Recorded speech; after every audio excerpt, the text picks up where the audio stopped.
বাঁধ ভেঙে ফের বিপর্যস্ত মালদার ভূতনি গ্রাম। রাস্তার ওপর দিয়ে প্রবল গতিতে জল ঢুকছে ভূতনি থানার বিস্তীর্ণ এলাকায়।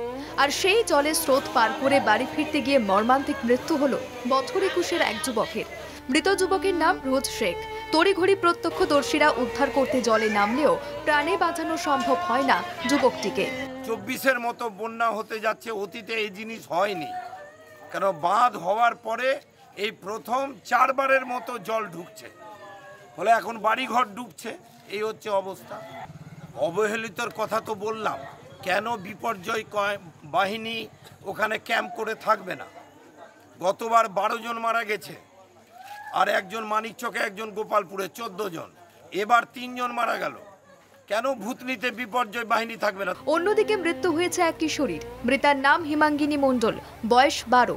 এদিন বাড়ির সামনে বন্যার জমা জলে স্নান করতে যায় হিমাঙ্গিনী, আর সেই সময় ঘটে যায় দুর্ঘটনা। ওই বন্যার জলে তলিয়ে যায় কিশোরী। স্থানীয়রা তড়িঘড়ি খোঁজাখুঁজি শুরু করে। ঘটনাস্থলে পৌঁছায় ভূতনি থানার পুলিশ। ঘণ্টাখানেক খোঁজাখুঁজির পর স্থানীয়রা ওই ছাত্রীর মৃতদেহ উদ্ধার করে জমা জল থেকে। বন্যার জলে একটি 11 বছরের মেয়ে স্নান করতে গিয়েছিল। স্নান করতে যাওয়ার ফলে সে গর্তেতে পড়ে যায় এবং বন্যার জলে সে ডুবে যায়। অত্যন্ত ঝুঁকিপূর্ণ পরিস্থিতি সৃষ্টি হয়েছে গোটা ভূতনিতে। মানুষকে সতর্ক থাকার আবেদন প্রশাসনের তরফে।